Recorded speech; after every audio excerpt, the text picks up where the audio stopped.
Tonight, we bring you soothing stories to help you relax, unwind, and gently drift off to sleep. Before we begin, what kind of stories do you enjoy most? Let us know in the comments. If you enjoy this video, please consider liking and subscribing. It helps us create even more calming stories for you.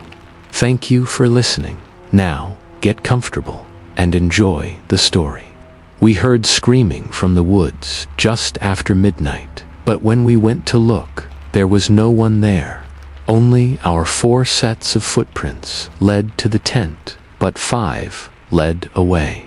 It was supposed to be a getaway from work stress, broken relationships, and city noise. We were old friends, tied together by years of shared history and a craving for something real.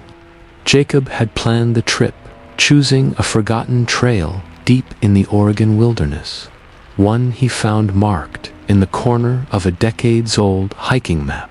The campground wasn't on any app, and the park ranger hadn't even heard of it. That made it more appealing to us, not less. Jacob, ever the leader, brought along the GPS and topographic maps. Nate, the joker, carried nothing useful except a machete he bought online and a Bluetooth speaker we told him not to bring. Mike was the skeptic, always playing devil's advocate. And then there was me, Derek. I didn't have a label. I just came because I missed being around them. We had drifted in the past couple years. This was supposed to fix that. The hike took nearly a full day. No one else was on the trail, and the deeper we got, the less the woods felt like part of a park. The path narrowed until we were bushwhacking through shoulder-high growth, pushing past gnarled trees that looked untouched by human hands.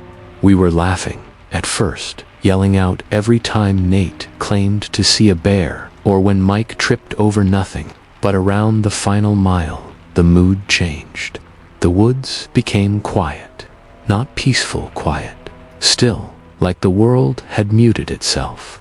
We hadn't noticed until we stopped to drink water and realized we couldn't hear birds, no insects, not even wind, just our breathing and the occasional crunch of our boots. It should have been comforting, but it wasn't. It felt like the forest was listening. When we reached the clearing, the sun was setting, casting gold and purple streaks across the trees. The campsite was perfect. A fire ring of stones, a shallow creek nearby, and enough flat ground for all our tents. It almost made us forget the silence. That night, we sat around the fire, swapping stories and roasting whatever we had brought. Nate put on music until Jacob shut it off. It just felt wrong, somehow. The modern sounds didn't belong. Jacob said something about respecting the place. Mike teased him, but we all agreed silently. It was after midnight when we heard the scream. One sharp, terrified cry from somewhere deep in the woods. Human, female, then silence. We froze. I remember the fire popping. I remember all of us looking at each other, the flames painting fear on our faces. "Did you hear that?" Nate asked. We all had. It wasn't an animal. It wasn't an echo. It was a scream, pure and panicked, and then it vanished like the forest swallowed it whole. We argued about what to do. Mike wanted to stay put. Jacob insisted we check it out. Nate was already lacing his boots, machete in hand. I didn't want to go, but I couldn't be the one to say no. We left the fire burning low and took 3 flashlights. We followed where we thought the sound came from, but the deeper we walked, the less certain we became. Trees all looked the same. The forest swallowed light like fog, and the air felt thicker, heavier. We searched for nearly an hour. We never found anything, not a single footprint, no broken branches, no one calling for help. When we returned to camp, the fire was nearly out. Everything was how we left it, except for one thing: the ground around the tents. Earlier that evening, we joked about how clear our boot prints were in the dirt. It was soft and dry, perfect for tracking. 4 sets of prints led from the tents into the forest, but 5 led back. There were 5 distinct sets of prints coming back. We stood in silence, counting, checking each other's boots. Then we did it again, still 5. I remember Mike whispering, "We're not alone out here." That night, none of us slept. We didn't say much either, just zipped up in our tents, listening. Every snap of a twig made me freeze. Every breeze against the nylon felt like breath on the fabric. I didn't dare open my eyes. The next morning, we agreed to cut the trip short. Jacob tried to laugh it off, but he packed faster than anyone. The trail out felt longer. The forest didn't want us to leave. I kept checking over my shoulder, convinced I'd see someone following us, but there was never anyone there, at least not that we could see. Later, when we finally reached the parking lot and our cell signal returned, Jacob checked the old map again. There was no campground listed where we had stayed, not even a clearing. The forest on that spot had been marked as unbroken. A week after we got back, Nate called me in the middle of the night. He said he heard the scream again, but this time it came from outside his apartment. He lived on the 7th floor. Jacob hasn't returned my texts in months. Mike moved states. I haven't been camping since. Whatever we brought back from that place, it didn't stay in the woods. Story 2. Something knocked on our tent at 3 a.m., but when we opened it, nothing was there. The weird part was that the knocking came from above. We were backpacking through the Smoky Mountains, a father and son trip that was long overdue. My dad, Greg, had been trying to reconnect with me since the divorce. I had just turned 18, barely out of high school, and too bitter for my own good. I agreed to go mostly out of guilt. I didn't think I'd enjoy spending 3 days with a man I barely talked to anymore. The first day went fine. The trail was steep, but the air was clean, the forest beautiful. My dad tried making conversation as we hiked, asking about college, my plans, my friends. I kept my answers short, just watching the trees move past. I remember thinking how quiet everything felt, not in a creepy way, not yet, just peaceful.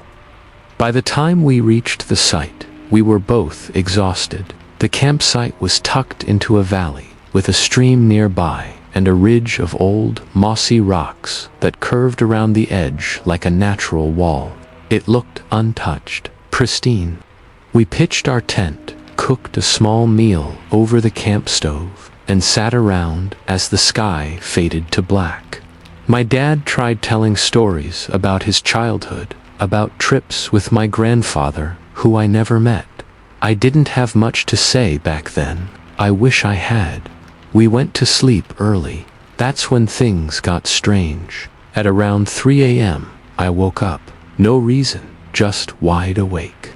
I lay still, thinking maybe it was a noise that stirred me.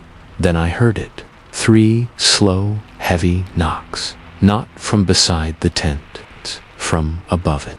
I froze. It sounded like someone had tapped their knuckles directly on the fabric above our heads. Not fast, not frantic, just slow, spaced out, intentional. I waited, thinking maybe a branch had dropped something, maybe a pine cone, but the knocks came again. 1, 2, 3. Same spot, same rhythm.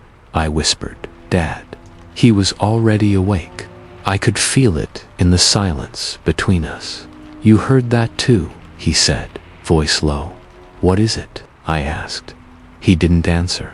He reached for the zipper and slowly opened the tent flap. Nothing. The air was still. The moonlight lit up the clearing in soft silver. No wind, no animals, no person. We both stepped out. He looked up first. I did the same. There was nothing above us. No low-hanging branch, no overhang. The trees started several feet back from where we had pitched the tent. Nothing could have knocked from above. We searched the perimeter, shining flashlights into the trees. Nothing moved. No animal sounds. No insects. Just that same thick, unnatural stillness I had never felt before. Eventually, we went back inside. Neither of us slept. The next morning, we found 3 shallow indentations in the tent roof, almost like finger marks. Not deep enough to tear the material, but there I touched one. It was cold, colder than the rest of the fabric. My dad said we should keep going, that maybe it was a trick of the weather. I could see in his eyes he didn't believe that. Neither did I. We moved on, hiking to the next site. The air felt heavier with each mile. It was like the woods had changed overnight. The trail didn't seem as familiar anymore. Trees we had passed the day before now looked darker, older. I kept catching movement out of the corner of my eye. Quick flashes, like someone stepping behind a trunk. But every time I looked, there was nothing. That night, we picked a new spot. Higher ground. No ridges, no rocks, just open sky and stars. We didn't even pitch the tent. We slept under the open air in our sleeping bags, close to the fire. At around 2:30 a.m., I woke up again. My dad was sitting up, staring at the fire. "You saw it too," he said without turning. I didn't know what he meant. He pointed to the edge of the tree line. It was standing there, just for a second. I looked. Nothing, just trees. He said it was tall, taller than a person. No light reflected off it, no eyes, just a black silhouette against black trees. I asked why he didn't wake me. He just shook his head. We left that morning, packed up, no breakfast, no words. Hiked the entire trail back without stopping. We didn't even speak on the ride home, not until the last stretch of highway. "You ever feel like something followed us?" he asked suddenly. I didn't answer right away. I had been feeling it too. The nights were heavier, my dreams were wrong, always about knocking, always from above. That was 6 years ago. Last week, my dad called me. He doesn't say much anymore. Just asks how I'm doing, says he's proud of me. Before he hung up, he whispered something that made my stomach drop. I moved the bed away from the ceiling fan. It's knocking again. Story 3. We found a trail camera nailed to a tree near our campsite. The photos on it showed us sleeping, but we never put the camera there.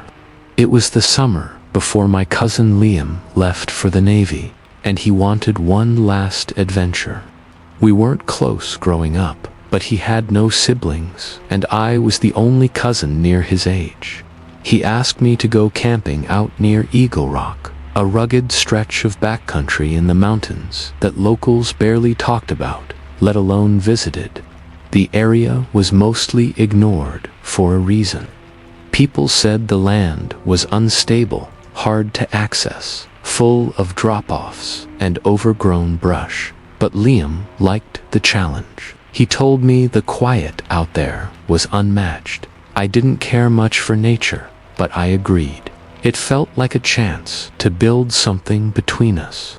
We left early in the morning with our gear packed light. No GPS, just a compass, paper map, and Liam's warped sense of direction.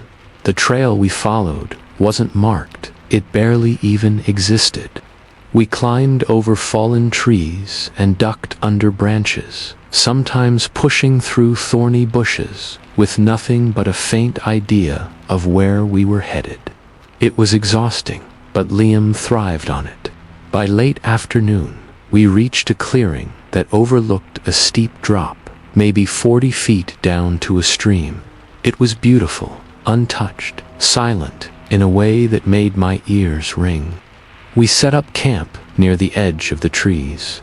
Liam built a small fire pit with stones, and we cooked a couple of freeze-dried meals. We laughed a lot that night.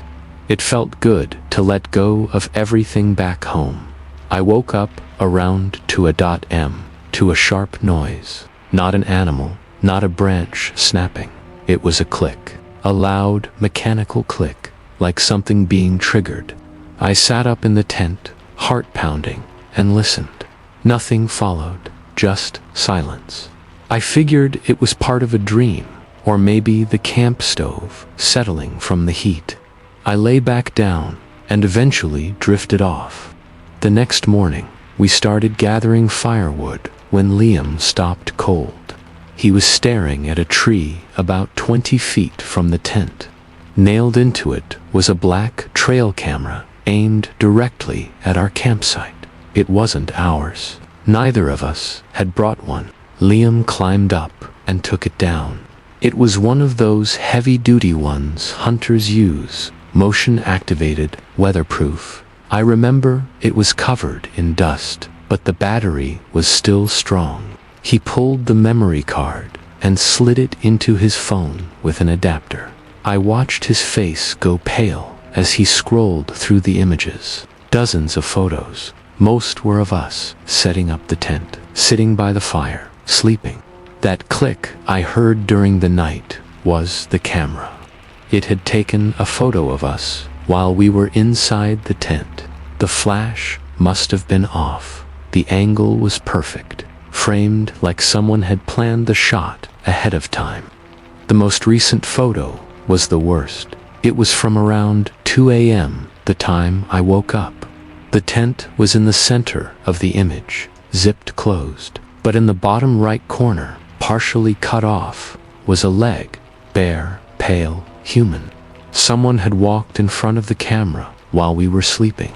We checked the area. No footprints, no trash, no signs that anyone had been there. The dirt was dry and soft. Should have held some sign of a visitor, but it didn't. We wanted to leave right then, but the hike back wasn't something we could rush. The terrain was too rough, too steep. We decided to break camp and make it halfway down before dark. We kept glancing behind us the whole time. I swear I heard something trailing us, never close, just far enough to make me doubt it. We stopped early, found a narrow patch of ground, and set up the tent again. Neither of us talked much. Liam kept the camera with him. He wanted to see if it would catch anything else. We didn't light a fire, just sat in the dark, holding onto our flashlights. That night, I didn't sleep at all. Around 3 a.m., the clicking started again. This time, not just once. Click, pause, click, pause, click. It wasn't rapid. It was measured, almost like footsteps. Liam whispered, "It's circling us." I wanted to look out. Every part of me needed to look, but I couldn't. I just lay there, staring at the tent ceiling, holding my breath. Then the clicks stopped. No footsteps, no movement, just a single loud thud against the side of the tent. Not hard enough to collapse it, just a reminder that we weren't alone. We didn't move until morning. When we stepped outside, the trail camera was gone. Just the nail remained in the tree. We ran the rest of the trail, cutting straight through brush and ignoring any paths. We didn't talk until we reached the parking lot where the car was waiting, still untouched. A few weeks later, Liam shipped out. I tried calling him before he left, but he didn't pick up. He sent me one message. "If you ever hear clicking at night, don't move, just wait, let it leave. I've never gone camping again." Story 4. We heard footsteps circling our camp all night, but no one was ever close enough to see. It was supposed to be a weekend trip to unwind. Just me and my two best friends, Marcus and Alina. We found a small state park about 3 hours from the city, a place we had never been before. It was late September. The air was crisp and the trees were turning shades of orange and red. Perfect for camping, or so we thought. The first day was easy. We set up camp near a small lake, the water calm and mirror-like. We spent the afternoon fishing and telling stories. Marcus caught a few small bass, Alina made a campfire stew, and I just sat back, soaking it all in. The silence around us was peaceful, except for the distant sound of occasional cars on a nearby highway. As the sun dipped, we sat by the fire, roasting marshmallows. Marcus pulled out his guitar and played soft songs that mixed with the crackling fire. We talked about our jobs, our relationships, the usual stuff you tell friends when you want to feel normal again. The kind of talk that feels comfortable but masks the stress underneath. That night, we all agreed to sleep in the tent together. It was big enough, and none of us liked the idea of being alone out here. The wind picked up after midnight, rustling leaves and pushing cool air through the mesh. I woke up once, thinking I heard a branch snap nearby, but shrugged it off. Then the footsteps started. At first, I thought it was one of my friends, maybe stretching or going to the bathroom. But when I whispered, "Is that you?" no one answered. The sounds were too light to be anything heavy, slow and soft, walking carefully in circles. I lay still, listening. The steps moved around us, outside the tent. Sometimes they stopped and then started again, moving closer, then farther. For hours, the footsteps circled us, like a predator stalking prey. Neither Marcus nor Alina woke. I wasn't sure if they heard or if they were just deep sleepers. I debated waking them, but feared what we might find outside. What if it was an animal, a stranger, something worse? Eventually, I forced myself to open the tent flap. The air was cold and smelled like pine and wet earth. The fire had died down to embers. I shone my flashlight in every direction. The trees were still. The lake was smooth. Nothing moved. I stepped outside, every muscle tense. I walked the perimeter, shining the light over bushes, logs, and rocks. No footprints, no broken branches, no sign of a person or animal that could have made the footsteps. When I returned, the footsteps started again, closer this time. My heart pounded as I whispered for Marcus and Alina to wake up. They stirred groggily, eyes wide with confusion. "We need to pack," I said. "Something's out here." Marcus tried to calm me, blaming it on nerves or animals, but Alina was silent. Her eyes darted to the trees. She said nothing, but I could see fear growing. We scrambled to pack our gear. The footsteps never stopped circling, always just out of sight, just out of reach. Every time we stepped away from the tent, they came closer. By the time we were ready to leave, the sun was beginning to rise. The footsteps stopped. We didn't wait. We hiked down the trail fast, only glancing back when we were sure no one was behind us. Later, at a gas station, we found a small news article on a bulletin board. It said that a man had disappeared in that very park 6 months earlier. He was camping alone and vanished without a trace. No signs of struggle, no clues. The park rangers found his tent empty, like he'd walked away and never returned. The last sentence hit me cold. Visitors say they hear footsteps circling their campsites at night, but no one is ever found nearby. We never went back. Marcus won't camp anymore. Alina moved to a new city, and I haven't slept alone since that night. Story 5. We thought the old cabin would be the perfect shelter from the storm. We were wrong. It was late October when my friends, Jake, Sarah, and I decided to camp deep in the national forest. The weather forecast warned of heavy rain and strong winds, but we figured we could manage. We packed our gear and set off early, aiming to reach the clearing by nightfall. The forest was dense and thick with fallen leaves that muffled our footsteps. The air smelled of earth and wet wood. As we walked, the sky turned darker, thick clouds swallowing the light. The trees creaked in the growing wind, their branches swaying and scraping together. We reached the clearing just as the first drops began to fall. At the edge of the clearing stood an old wooden cabin. Its paint was faded and peeling, the windows grimy, but it looked solid enough to keep us dry. We hurried inside and started a fire, grateful for shelter. The cabin was small, with a main room, a tiny kitchen, and a loft above. It smelled musty, like it hadn't been lived in for years. We didn't care. Dry and warm was all that mattered. That night, the storm hit full force. Rain hammered the roof, wind howled through the cracks in the walls, and the cabin groaned under the weight. We huddled around the fire, telling stories to keep our minds off the noise outside. Around midnight, the power went out in the nearby town, and our phones lost signal. We were cut off from the world. Then, from somewhere outside, came a slow tapping sound.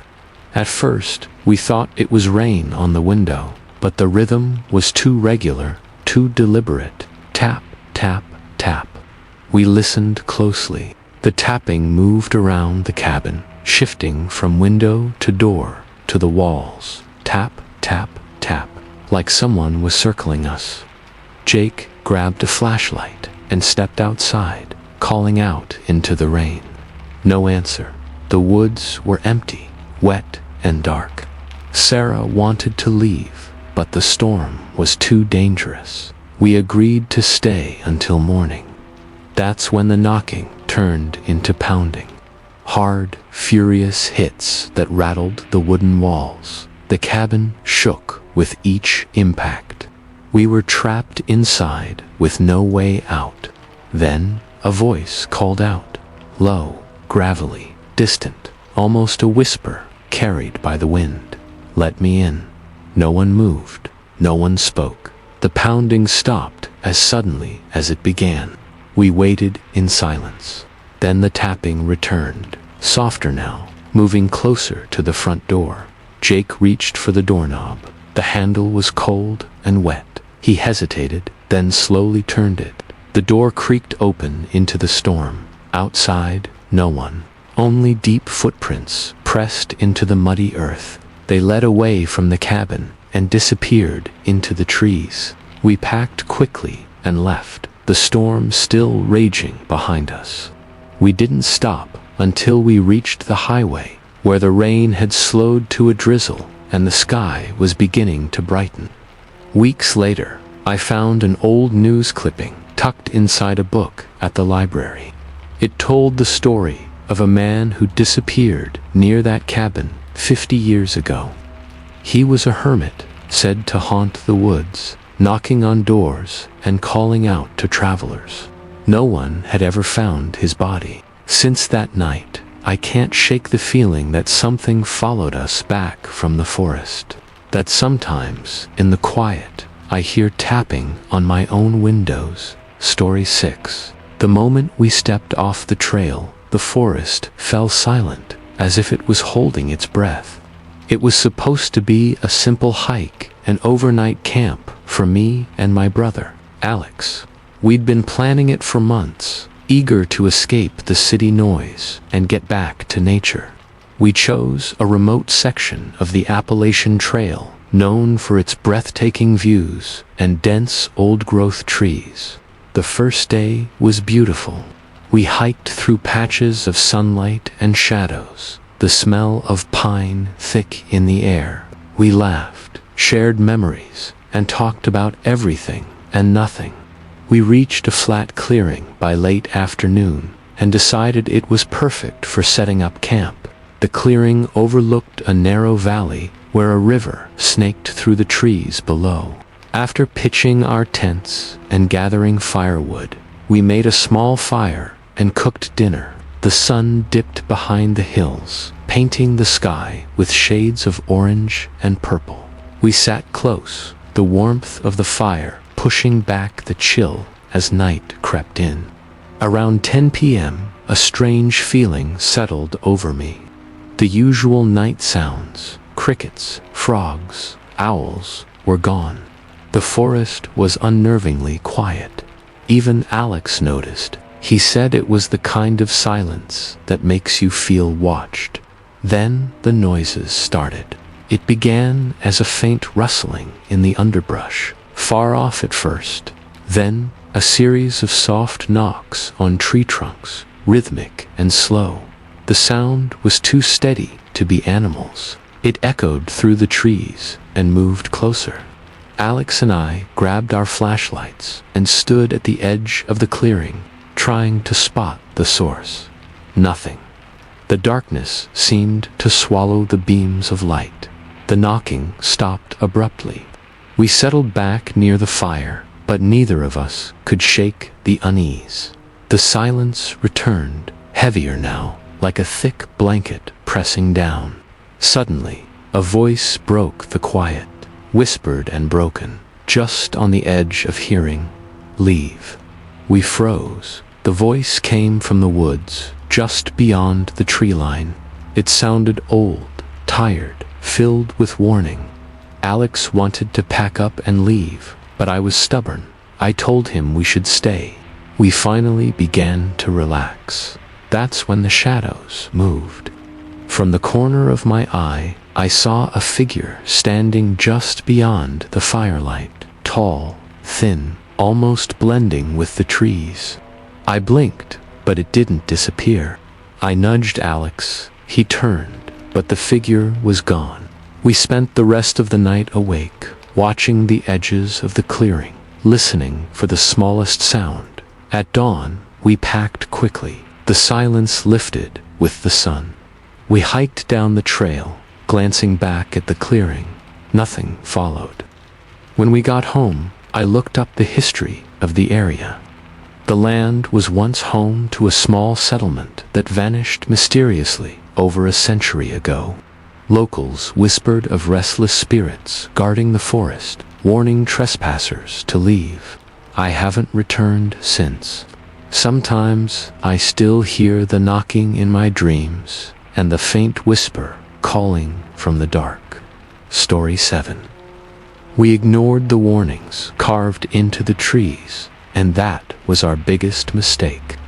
My friends, Rachel, Mike, and I decided to go camping deep in the Blackwood forest. It was an old logging area, dense and wild, with trees towering so high they blocked most of the sunlight. The locals said it was haunted, that people who stayed overnight never came back the same. We laughed it off. None of us believed in ghosts. The plan was simple. Hike in Friday afternoon, set camp near the old mill ruins, then spend Saturday exploring before heading back Sunday. We were excited for the challenge and the adventure. As we walked the narrow trail, we noticed strange markings on several trees. Rachel stopped and ran her fingers over one. "These look like warnings," she said quietly. Mike scoffed. "Warnings or not, we're here. Let's keep moving." We set up camp beside the mill ruins before dark. The building was a skeleton of broken beams and stone, half swallowed by vines and moss. It gave the place an eerie feeling, but the sky was clear and the air smelled fresh. That night, after dinner and some laughs, we sat around the fire. The forest was alive with sounds, owls calling, leaves rustling, distant branches snapping. But then those sounds stopped. Silence dropped suddenly. Complete silence. Our fire flickered, as if a shadow passed over it. I looked around, heart pounding. Then came the footsteps. Soft at first, barely audible, but growing louder. Something was moving just beyond the firelight. The steps circled our camp, slow and careful, as if someone was stalking us. Rachel grabbed a flashlight and swept it through the trees. Nothing. The footsteps stopped. Then a low, guttural growl echoed from the woods. It was deep and chilling. Mike grabbed a branch and stood, ready to defend us. Suddenly, the fire went out. Darkness swallowed us. The growling turned into voices, whispered and angry, echoing all around. We huddled together, too scared to move. I shone my flashlight toward the ruins and saw shadows flickering, shapes moving just beyond the light. Something was watching. Without a word, we grabbed our packs and ran. The forest seemed to close in, branches grabbing at our clothes, roots tripping our feet. We didn't look back until we reached the trailhead. Days later, we found news reports about people disappearing near Blackwood Forest. Some spoke of strange carvings on trees, warnings left by early settlers. They said the forest was cursed, protected by something old and dangerous. We never went back. None of us have spoken much about what happened that night, but sometimes I catch Rachel staring into the dark like she hears the growls again. Story 8. I never believed in the stories about the lost hikers until I heard their screams myself. It was early November when my friends Emma, Josh, and I decided to explore the remote Pine Ridge forest. We had heard rumors of old trails that disappeared and strange disappearances, but we thought it was just campfire talk. We were excited for a weekend away from phones, schedules, and noise. The first day was peaceful, walking along narrow paths covered in fallen leaves, the smell of pine heavy in the air. The sun was warm enough to keep us comfortable, and we made camp beside a small creek. The water was clear and cold, and we filled our bottles before settling down for the night. After dinner, we built a fire and sat close, sharing stories and laughter. The forest around us was alive with night sounds, frogs croaking, crickets chirping, an occasional hoot from an owl. The stars above were bright, shining between bare branches. Around midnight, the sounds stopped. Silence swallowed the night. Then, from the distance, came a scream. A scream so raw and desperate, it cut through the stillness like a knife. We froze, listening as it echoed through the trees. Another scream followed, closer this time, filled with pain and terror. It was human, unmistakably human. Emma grabbed her flashlight and shone it toward the darkness.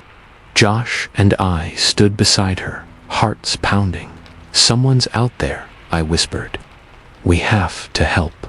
We grabbed our gear and followed the sounds, moving cautiously through the dark woods. The screams led us deeper into the forest, farther from our camp. The trees seemed to close in around us, their branches scratching at our faces and clothes. Suddenly, the screams stopped. We reached a small clearing, empty and silent, no sign of anyone. That's when we heard footsteps behind us, fast and heavy, running. We spun around, shining our lights, but saw nothing but shadows. Then came whispers, soft and angry, calling our names, echoing in the dark. Panic set in. We ran back toward camp, but the trail was different. The landmarks we remembered were gone, replaced by twisted trees and thick underbrush. We were lost. Hours passed as we stumbled through the forest. Our phones had no signal, and the batteries were dying. The cold night air bit at our skin. Then the screams returned, this time right behind us, desperate and close. We didn't stop. We ran until exhaustion forced us to collapse near a fallen log. At dawn, we found a path and followed it out of the woods, shaken and silent. We never spoke of that night again. Later, I learned that Pine Ridge had been the site of multiple disappearances over decades. Search parties found only scattered belongings, no bodies. The locals believed the forest claimed those who ignored its warnings. Sometimes, when the wind is just right, I still hear those screams echoing in my mind. Story 9. The moment we set foot near the abandoned campsite, I felt something was horribly wrong. My friends Lisa, Mark, and I were eager for a weekend of camping in the remote Silver Pines forest. We had heard rumors about an old campsite that was mysteriously deserted decades ago, but none of us believed in ghost stories. We wanted adventure, fresh air, and a break from the city. We arrived late afternoon and found the campsite exactly as described in the guidebook. A small clearing surrounded by tall pines with a rusted fire pit and scattered logs for sitting. The place looked untouched for years. The air was thick and still. The forest unusually quiet. We set up our tents quickly, trying to ignore the uneasy feeling growing in my chest. Mark joked about the place being haunted, but his laughter sounded hollow. After a simple dinner, we sat around a small fire. The sky darkened, stars appearing through the branches. We shared stories and tried to enjoy the silence. Then the noises started. Faint footsteps crunching on dead leaves, circling the clearing. At first, we thought it was an animal, but the steps were too deliberate and heavy. Lisa stood and shone her flashlight into the trees. The beam caught a glimpse of something, a shadow moving quickly behind a tree. When we focused the light again, it was gone. Suddenly, the fire flickered and went out. The temperature dropped sharply, our breath visible in the cold air. We heard whispers, distant at first, growing louder. Names called softly, almost pleading. Mark grabbed a stick, eyes wide. "Who's there?" he shouted, voice breaking. No answer, just the whispers, circling us like a storm. Then footsteps, running fast and heavy, crashing through the brush. Something was coming closer. We packed frantically, but the forest seemed to shift. Paths we had seen before were gone. Trees crowded in, branches snagging our clothes, pulling us off course. Panic overtook us. We split up, desperate to find our way. Lisa disappeared into the darkness. Mark and I ran blindly, calling her name. The whispers chased us, voices angry and desperate. Hours later, Mark and I found the main trail, exhausted and terrified. We returned to town, but Lisa was never found. The next day, local rangers told us the campsite had a dark history. Years ago, a group of campers vanished without a trace. Some said their spirits still wandered the forest, trapped between worlds. Since then, I never go near Silver Pines. Sometimes, late at night, I hear the whispers calling my name. Story 10. From the moment we decided to camp by Lake Hollow, nothing felt right. My two closest friends, Daniel and Mia, and I wanted to get away from the noise and distractions of the city. Lake Hollow was supposed to be peaceful, a hidden gem nestled deep in the mountains. We arrived late afternoon, the sky a soft gold, with sunlight filtering through the thick canopy of towering pines. The air smelled fresh, mixed with the faint scent of water and moss. We found the perfect spot by the lake's edge, flat ground, sheltered from the wind by dense trees. We pitched our tents and started a fire, laughing as we cooked dinner and planned the next day's hike. The lake was still and mirror-like, reflecting the last pinks and blues of the sunset. As night fell, the forest grew darker and colder. We huddled near the fire, the flames crackling and throwing dancing shadows on the trees. Somewhere in the distance, an owl hooted. The usual night sounds felt distant, muffled, as if the forest was holding its breath. Around midnight, I heard it first, a faint tapping on a nearby tree. I brushed it off, thinking it was a small animal, but then the tapping moved. It came from several directions at once, circling us slowly. The rhythm was deliberate, too steady for nature. Daniel grabbed a flashlight and scanned the darkness. The beam caught the silhouette of a figure standing among the trees. It was tall and thin, almost blending with the shadows. It didn't move, it just watched. Mia whispered that she saw eyes glowing faintly. I felt my heart pounding. Suddenly, the tapping stopped. A cold wind swept through the clearing, snuffing the fire and plunging us into darkness. Then the voice came, low and rasping, barely audible. "Leave." The three of us froze. The voice was old, tired, and full of warning. It seemed to come from everywhere and nowhere. We agreed to pack up at first light, but sleep was impossible. Every sound made us jump, leaves crunching, branches snapping, whispers brushing past the tents. Before dawn, I woke to footsteps just outside my tent. Heavy, slow, circling. I shone my flashlight toward the sound. Nothing but blackness. Suddenly, a hand grabbed the tent fabric, pulling it back just enough for a pair of pale eyes to stare in. I screamed, waking Daniel and Mia. We tore down our camp and ran through the trees, the cold morning mist swirling around us. We didn't stop until we reached the road. Weeks later, I found an old newspaper clipping in a thrift store. It told the story of a family who vanished near Lake Hollow 50 years ago. Their camp was found empty, with signs of struggle, but no bodies. Locals whispered of a forest spirit that claimed anyone who dared to stay too long.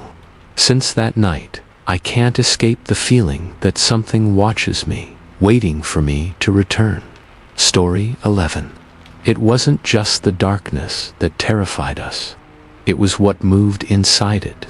My friends, Tom, Sarah, and I set out for a weekend camping trip in the dense forests of Ravenwood. We wanted a break from everything. Work, phones, noise. Ravenwood was famous for its wild beauty and the legends that surrounded it. Most locals avoided the place after sunset, warning of strange lights and eerie sounds. We laughed at those stories. We arrived just before dusk, carrying backpacks heavy with supplies. The air was crisp, scented with pine and earth. We found a clearing beside a small stream and set up our tents, eager to explore the next day. That night, the forest seemed alive with whispers. The wind moved through the branches, carrying sounds that were almost like voices. We sat around the campfire, trying to ignore the growing chill in the air. Suddenly, the fire flickered violently, and shadows stretched unnaturally across the trees. The usual night noises stopped. Total silence fell. Then we heard footsteps, heavy, slow, coming from the dark woods surrounding us. They moved closer, circling our camp. Tom grabbed a flashlight and shone it into the darkness, but nothing appeared. The footsteps stopped, replaced by a low growl that seemed to come from everywhere and nowhere. Sarah froze, eyes wide with fear. I felt my heart pounding in my chest. Without warning, the ground beneath us trembled. The trees seemed to sway. Even though there was no wind, the growling became a chorus of voices, angry, desperate, echoing through the forest. Suddenly, something moved just beyond the firelight. A figure, tall and thin, with glowing eyes. It didn't step forward, but it didn't retreat either. It watched us. We decided to pack up immediately, but as we moved, the forest seemed to change. The paths we had taken disappeared. Trees closed in around us, their branches like grasping hands. Panic set in. We ran blindly, the voices growing louder, calling our names in a language none of us understood. Hours later, exhausted and disoriented, we found the main trail and escaped the forest. The next day, we discovered footprints near our campsite. Large, clawed, and unlike any animal we knew. We never returned to Ravenwood. The forest kept its secrets, but sometimes at night, I still hear the growls and whispering, reminding me of what waits in the darkness. Story 12. We thought the isolated campsite was perfect until night swallowed us whole and the forest revealed its true face. My friends Alex, Jenna, and I wanted a weekend away from the city chaos. We picked Deepwood Forest because of its remoteness, untouched trails, and the promise of quiet. When we arrived, the late afternoon sun was slipping through thick trees, casting long shadows over the mossy ground. The air was heavy with the scent of damp earth and pine needles. We set up camp near an old dirt road where faded tire tracks disappeared into the woods. The site was quiet, too quiet, but we shrugged it off as part of the wilderness charm. After dinner, we built a fire and settled in for the night. The forest around us was still, almost unnervingly so. No crickets, no rustling animals, just silence. The stars glittered above, but the thick canopy blocked most of their light. Suddenly, a sharp crack echoed from the trees. We froze. Another crack. Something was moving just beyond the firelight. I grabbed a flashlight and swept it across the woods, catching a glimpse of a figure slipping behind a tree. Jenna whispered she saw pale eyes watching us. The air turned icy cold.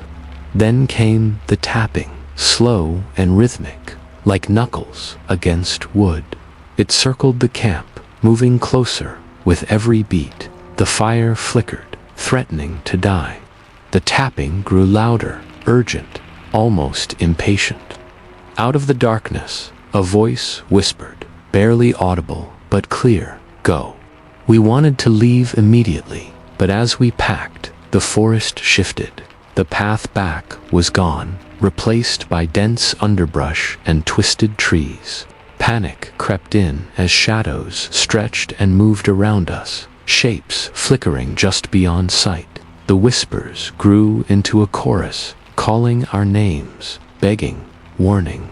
Hours passed as we struggled to find our way. Exhausted and cold, we finally stumbled onto a dirt road and followed it to safety. Later, we learned Deepwood had been the site of mysterious disappearances and strange sightings for decades. Some believed the forest was alive, protecting its secrets. Since that night, I have nightmares filled with tapping, whispers, and cold eyes staring through the darkness. Story 13. The moment we crossed into Black Hollow Woods, the air changed. It grew heavier, colder, as if the forest itself was warning us to turn back. My friends Kevin, Sarah, and I had planned this trip for months. Black Hollow was known for its ancient trees and untouched beauty, but also for the strange tales that surrounded it. Locals spoke of hikers vanishing without a trace and eerie lights flickering deep inside the woods at night. We were skeptics, hungry for adventure. We arrived just before sunset, the sky painted in fading orange and purple hues. The trees towered above us, their branches tangled like fingers clutching at the sky. We found a small clearing beside a sluggish river and set up our tents. The ground was soft and damp, covered with a thick layer of fallen leaves. As darkness settled, we lit a fire and tried to shake off the uneasy feeling creeping up our spines. The forest was too quiet. No rustling animals, no wind in the leaves, only the crackling of our fire. Hours passed, and the silence grew oppressive.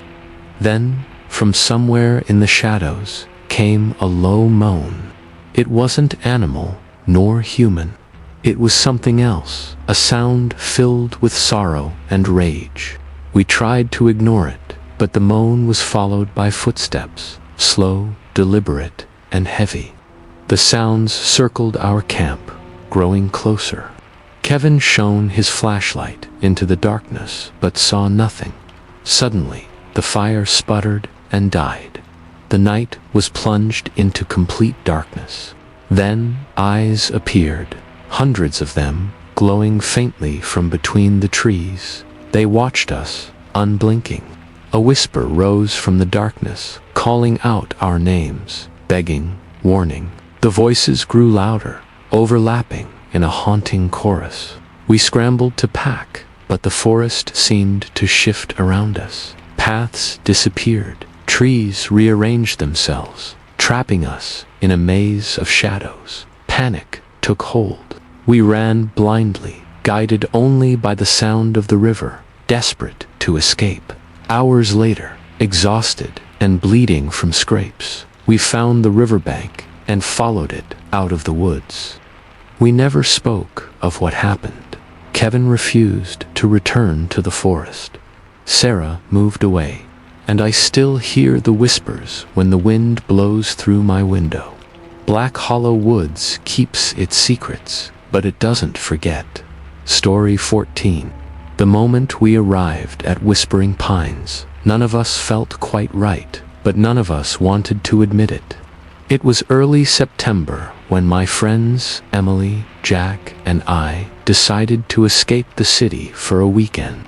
We had heard of Whispering Pines from a friend who described it as a quiet, untouched forest with a small, secluded campsite, perfect for hiking, fishing, and forgetting about everything for a while. The drive there was long and winding, with narrow roads cutting through thick forest. When we finally reached the entrance, the sun was beginning to set, casting a warm orange glow through the trees. The air was cool and smelled of pine and damp earth. It felt peaceful, almost too peaceful. We unpacked quickly, eager to set up camp before dark. The clearing was small but cozy, bordered by tall pines that swayed gently in the breeze. We pitched our tents and built a fire, the flames crackling and warming us against the cooling air. After dinner, we sat around the fire, sharing stories and laughing. The forest was alive with the usual nighttime sounds: frogs croaking, insects buzzing, leaves rustling softly. But beneath it all was a strange silence, like the forest was holding its breath. As the night deepened, the atmosphere shifted, the wind died down, and the noises faded away. The only sound was the occasional snap of a twig somewhere in the darkness. We tried to brush it off, telling ourselves it was just animals moving about. Then, from somewhere deep in the woods, came a voice, low and gravelly, barely more than a whisper. It called my name. I froze, the hairs on my neck standing on end. Emily and Jack looked at me, confused. "Did you hear that?" I asked, my voice trembling. They shook their heads, but the voice came again, this time louder and clearer. "Leave." The fire flickered and sputtered, and the temperature dropped suddenly. Our breath misted in the cold air. The feeling of being watched was overwhelming. Jack stood, shining his flashlight into the trees. The beam caught a figure, a pale, thin woman, standing just beyond the firelight. Her eyes were hollow, her expression empty and sad. "She's gone," Emily said softly, but the figure didn't move. She just stared, then slowly faded away like smoke. We packed quickly, deciding to leave at first light. But sleep was impossible. Every time we closed our eyes, the voice whispered, calling us, warning us. Before dawn, I woke to footsteps outside my tent, heavy and slow, circling. I shone my flashlight, but saw only shadows. Suddenly, the tent flap was pulled back just enough to reveal a pair of glowing eyes staring in, screamed, waking Emily and Jack. We didn't wait another second.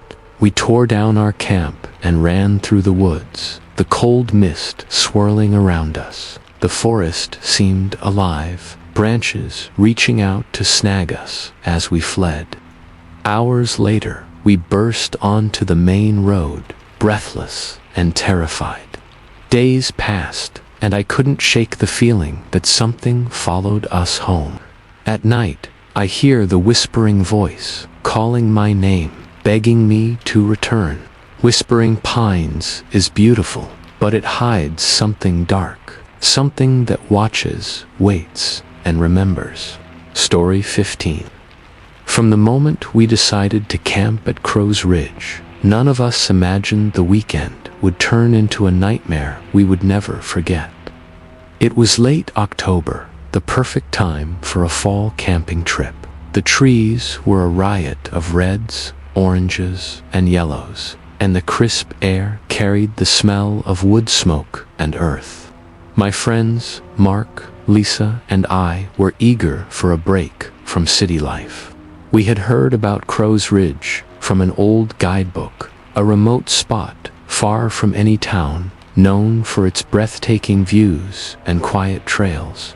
No cell service, no distractions, just nature. We arrived in the early afternoon after a long drive down winding mountain roads. The sun hung low in the sky, casting long shadows through the forest. Crow's Ridge was everything we hoped for. Tall pines, rocky outcrops, and a clearing near the edge of a steep drop overlooking a valley blanketed in mist. We unpacked and set up camp near the edge, careful not to get too close to the cliff. The ground was soft with fallen leaves, crunching underfoot as we worked. As the sun slipped behind the trees, we built a fire, the flames warming us against the chill that settled in. Dinner was simple: canned stew heated over the fire, crusty bread, and hot coffee. We sat around the fire, sharing stories and laughing, trying to ignore the creeping unease in the back of my mind. As night deepened, the forest around us grew silent. The usual sounds of nocturnal animals ceased, replaced by an oppressive stillness. The stars overhead were bright and cold. Suddenly, Lisa shushed us, pointing toward the trees. From the edge of the firelight, a figure emerged, tall and gaunt, with pale skin that seemed to glow faintly in the moonlight. Its eyes were dark pits, devoid of any warmth. It did not move, did not speak. It simply stood there, watching. Mark raised his voice, asking who or what it was, but the figure didn't respond. Slowly, it turned and disappeared into the trees, leaving us shaken and speechless. We decided to call it a night, retreating to our tents. I lay awake for hours. The image of that pale figure burned into my mind. Then came the sounds. At first, soft tapping on the trees near the campsite. Then footsteps circling the tents. Heavy breathing, whispers in a language none of us understood. I tried to wake Mark and Lisa, but they were unresponsive. When I shook Lisa, she blinked, but didn't seem fully there. Mark was frozen, eyes wide, and staring into the dark. A cold wind swept through the clearing, extinguishing the fire. Darkness swallowed us whole. Suddenly, the tent flap was pulled back, and I saw those hollow eyes staring at me again. I screamed, and the others jolted awake. We packed frantically and fled into the forest. The woods seemed endless, paths twisting and turning back on themselves. The whispers grew louder, voices calling our names, pleading, threatening. After what felt like hours, we stumbled onto a narrow dirt road. Exhausted, we followed it until we reached a ranger station. The man there listened gravely as we told our story. He warned us that Crow's Ridge was cursed, haunted by the spirits of those who had vanished there over the decades. Locals called it the Watcher's Hollow, a place where the forest itself was alive, trapping those who dared enter. We never returned. Mark moved across the country. Lisa stopped camping altogether, and I sometimes wonder if the forest still remembers us. At night, I still hear tapping on my windows, faint whispers carried on the wind, and I dread the day they call me back. Story 16. The moment we set foot in Ravens Creek Forest, an eerie silence greeted us, but we were too excited to notice it then. My friends Daniel, Mia, and I had planned this camping trip for months. We wanted an adventure far from city noise and screens.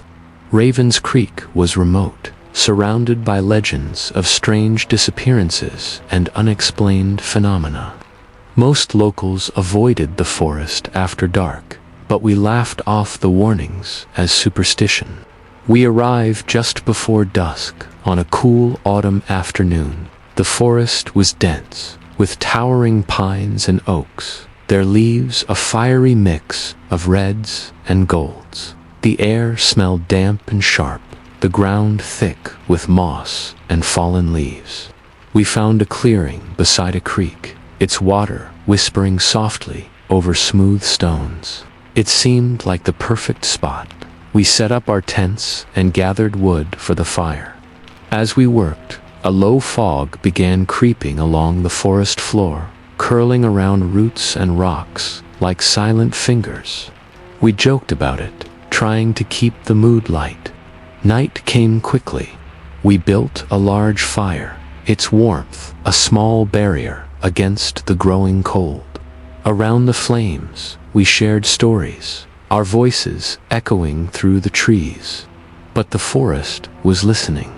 As the fire crackled, the silence beyond it deepened. The usual sounds of insects and animals vanished. A chill breeze swept through, carrying a faint scent, like smoke mixed with something metallic. Suddenly, the fire flickered wildly. Shadows danced across the trees in strange shapes. Then came a noise, low and guttural, coming from the dark woods. It wasn't quite animal, not quite human. Daniel stood up, shining his flashlight into the shadows. The beam caught something. A flash of pale skin, a pair of eyes reflecting the light. "Did you see that?" Mia whispered, her voice trembling. Before Daniel could answer, the fire went out completely. Darkness swallowed us. The fog thickened, and cold, invisible hands seemed to brush against our skin. Then came footsteps, slow and deliberate, circling the camp. We huddled together, breathing hard. The footsteps stopped. Then, a whisper, barely audible, floated through the trees. "Leave before it finds you."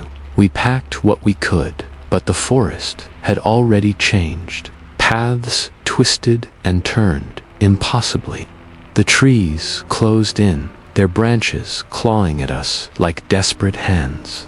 Panic rose as we ran blindly, guided only by the creek's faint murmur. The whispers grew louder, overlapping voices speaking in a language that scraped at our minds. Hours passed, or maybe minutes. Time seemed to lose meaning. We stumbled into an abandoned cabin, hidden deep in the woods. Its door creaked open, inviting and terrifying. Inside, the air was thick and stale. On the walls were strange symbols drawn in ash and dried blood. A book lay open on a table, pages yellowed and torn. We tried to read, but the words twisted and changed before our eyes. A sudden noise behind us made us spin around. Nothing, just shadows. We stayed the night in the cabin, too afraid to leave. Outside, the forest whispered. At dawn, we escaped, running until the trees thinned and the sun broke through. We never spoke of that night again. But sometimes, when the wind is right, I hear those whispers calling me back to Raven's Creek. Story 17. We never should have gone to Shadowfall Forest, but once we crossed its edge, there was no turning back. It was mid-October when my friends Claire, James, and I planned a weekend camping trip. We wanted one last adventure before winter, something off the beaten path. Shadowfall was rumored to be haunted, a place locals avoided after dark. The stories were grim, people vanishing, strange lights, and whispers on the wind. We dismissed them as old legends, tales told around campfires to scare children. We wanted to prove those stories wrong. The drive to Shadowfall was long, winding through narrow roads, flanked by dense woods. When we finally arrived, the sun was already low, casting a golden glow that barely penetrated the thick canopy. The forest was silent, too silent. The air felt heavy, like it was holding its breath. We found a clearing near a small lake, the water still and dark like glass. The ground was soft with fallen leaves and pine needles. We set up our tents, each of us feeling an odd mixture of excitement and unease. By the time the fire was built and the night settled, the usual forest sounds were missing. No crickets chirped, no owls called. The silence was absolute. We sat close to the fire, trying to shake the feeling that something was watching us. Claire joked about the local legends to lighten the mood, but even her voice sounded hollow in the quiet. Suddenly, a faint sound caught our attention. At first, it was barely audible, a low, rhythmic tapping coming from the trees behind us. We stopped talking, listening. The tapping grew louder, faster, echoing through the clearing like a warning. James grabbed his flashlight, sweeping the beam into the dark woods. The light landed on a figure standing just at the edge of the trees. A tall man, his face pale and expressionless. He didn't move or speak, he simply stared. We called out, but he didn't respond. Then, as suddenly as he appeared, he vanished into the shadows. The temperature dropped sharply, and our breaths formed misty clouds in the cold air. The fire flickered, struggling against an invisible wind. Claire shivered and said she wanted to go to bed. We all agreed. That night, sleep was impossible. Every rustle outside our tents sounded like footsteps. The tapping returned, sometimes soft and distant, sometimes sharp and close. The air felt charged with something unseen, a presence lurking just beyond the edge of our firelight. Around midnight, I woke to the sound of whispering. It wasn't a voice, but a chorus of soft, sibilant sounds carried on the wind. The whispers spoke no language I recognized, but the tone was urgent, pleading, filled with sorrow.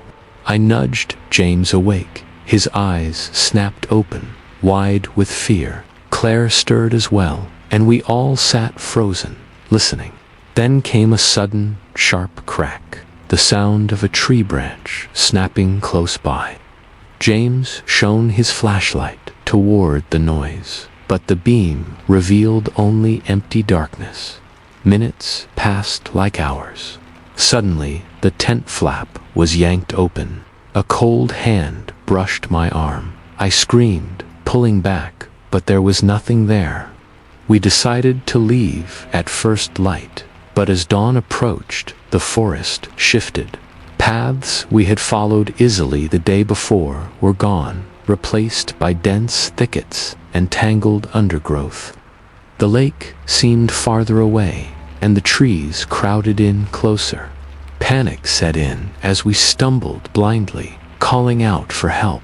The whispers grew louder, now surrounding us from all sides. They seemed to come from the trees themselves, a mournful chorus, lamenting ancient wrongs. Hours later, exhausted and soaked by an unexpected rain, we found an old ranger station. Inside, the walls were covered with newspaper clippings about disappearances and strange sightings in snowfall.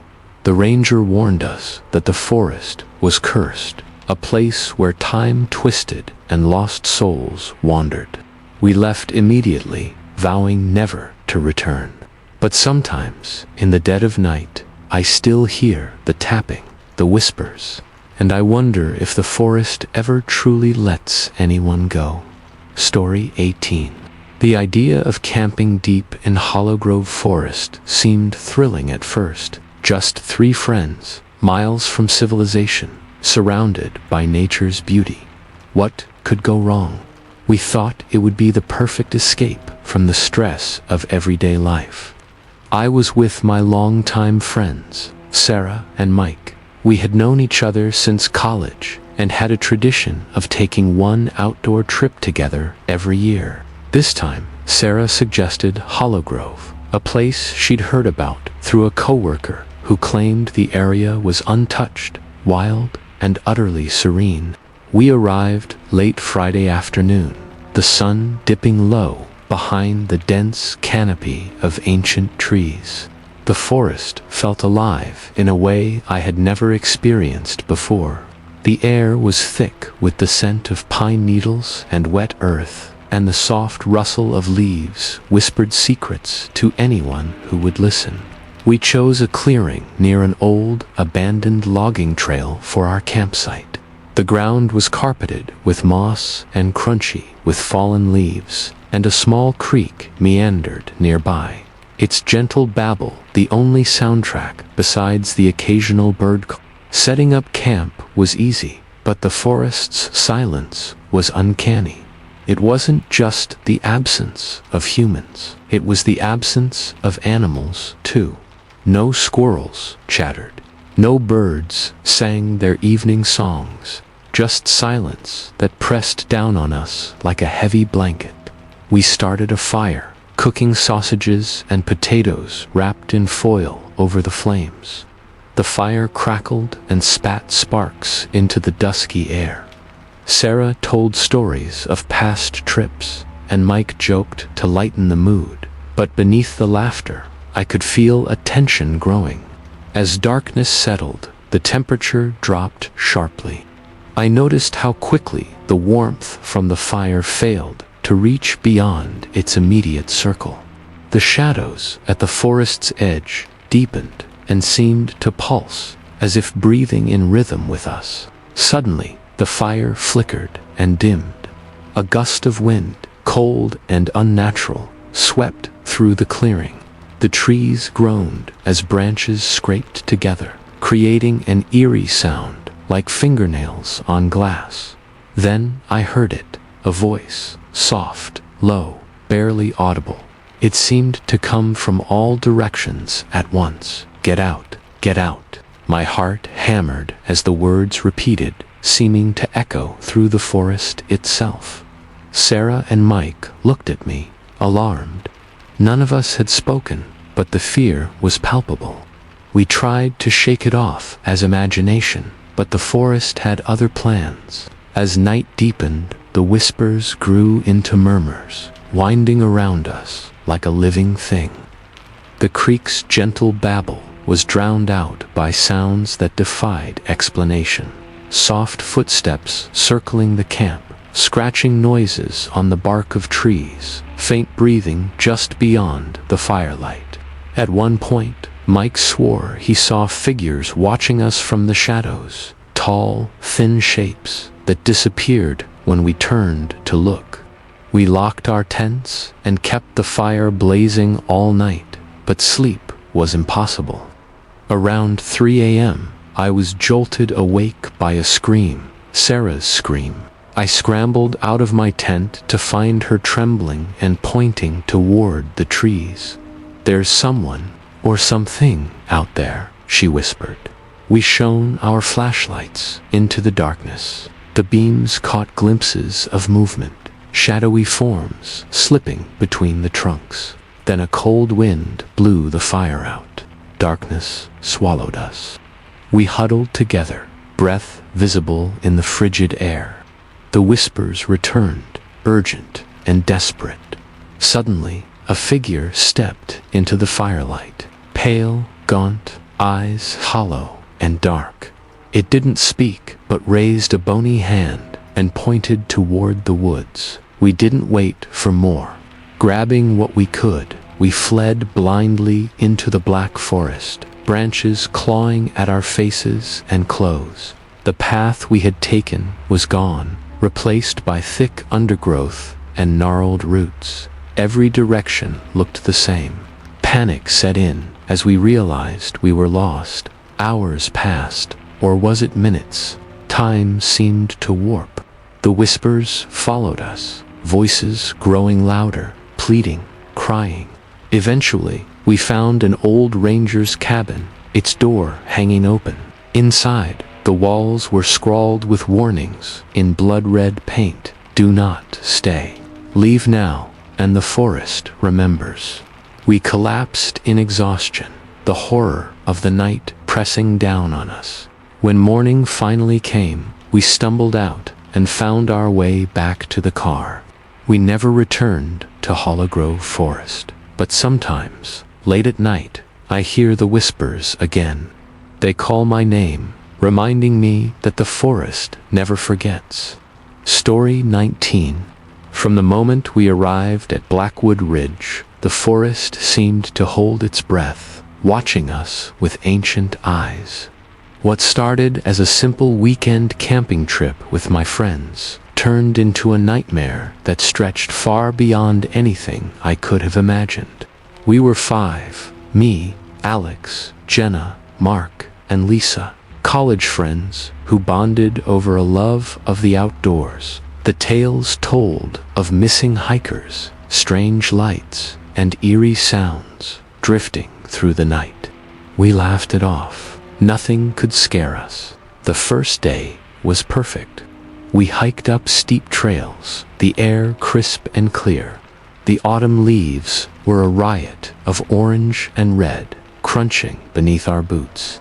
We joked, shared stories, and planned our campsite near the edge of a small cliff overlooking the valley. As we set up tents, the sky shifted from bright blue to a smoky dusk. The wind carried a scent of damp earth and something faintly metallic like rust. We didn't notice it at first. That night, around the campfire, the mood changed. The usual forest sounds, crickets, owls, rustling animals, were gone. Silence wrapped around us, thick and unnatural. Lisa was the first to mention it.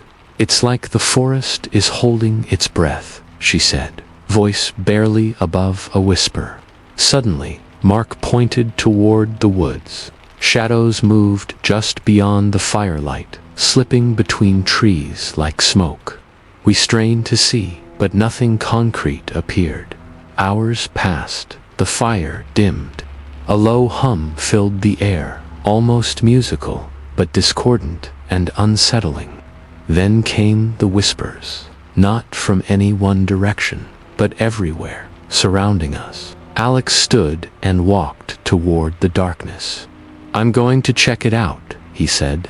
We tried to stop him, but he disappeared into the trees. Panic set in. Jenna and I called his name, but only the whispers replied. Suddenly, the fire flared up, as if fed by an unseen breath, then extinguished. Darkness swallowed us whole. We heard footsteps crashing through the underbrush, coming closer and then retreating. Morning came too late. Exhausted, we searched for Alex, finding his backpack abandoned near a twisted oak tree. No sign of him. That day The forest seemed to shift around us. Trails twisted and doubled back. Landmarks disappeared. Our maps were useless. At night, the whispers grew louder, almost pleading. Shapes lurked just beyond the firelight. Tall, gaunt figures with hollow eyes and pale skin that seemed to shimmer in the dark. Lisa vanished next. We heard her screams echo through the trees, but when we ran toward, the sound only silence greeted us.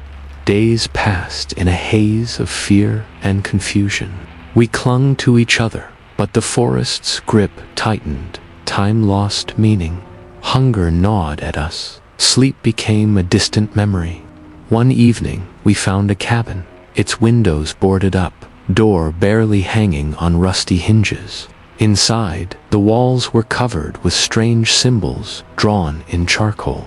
A journal lay on a table, its pages filled with frantic entries describing the forest's curse and the fate of those who ignored its warnings. We read about a presence that fed on fear, trapping souls in the woods forever. Desperation fueled our escape attempts, but the forest fought back. Paths vanished, compasses spun wildly, and the whispers turned to screams. Finally, only Jenna and I remained. Exhausted and broken, we stumbled toward what we hoped was the edge of Blackwood Ridge. As dawn broke, the forest opened up to a road. We collapsed beside it, unable to speak, but alive.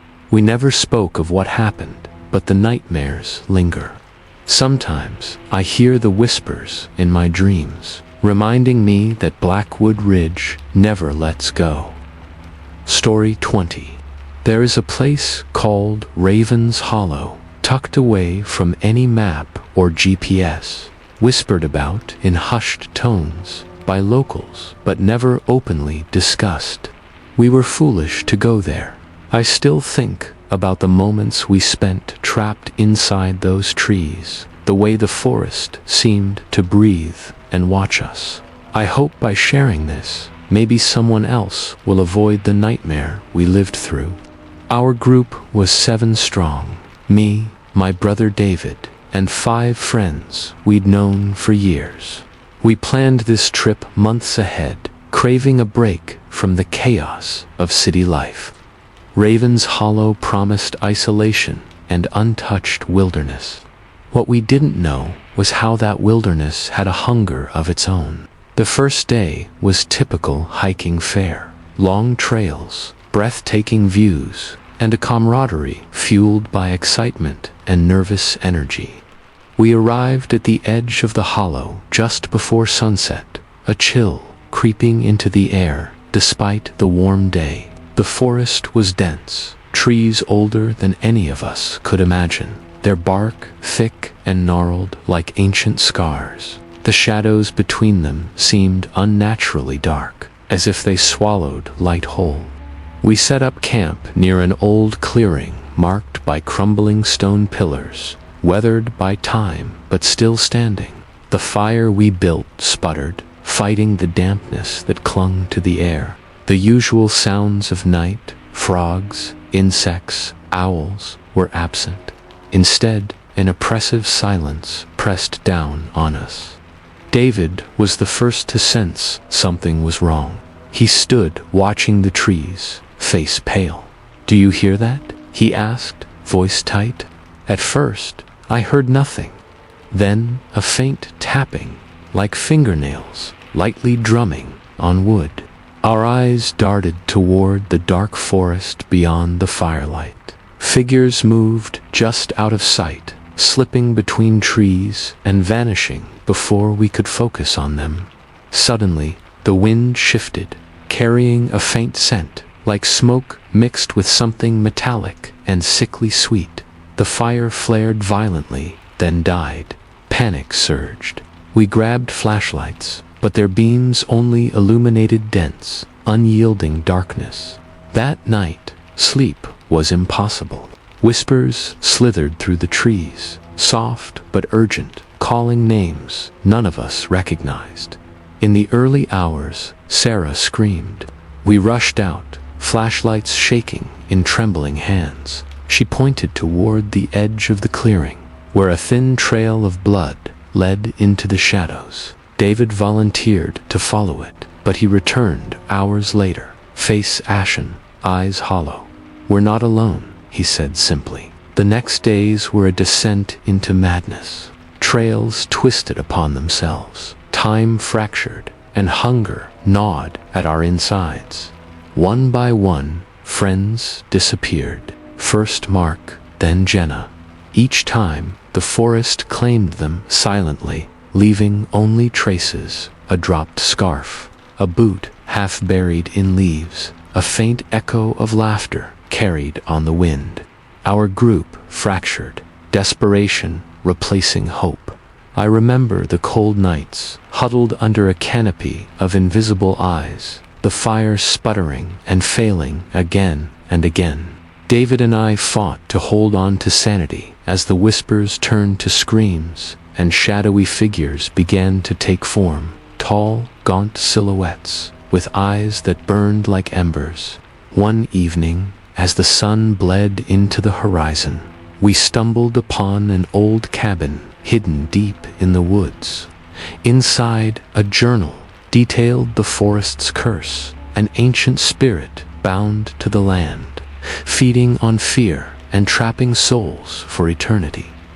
We made a plan to escape at dawn, but the forest resisted. Paths led us in circles, the terrain shifting beneath our feet like quicksand. When the first light broke, we finally found the edge.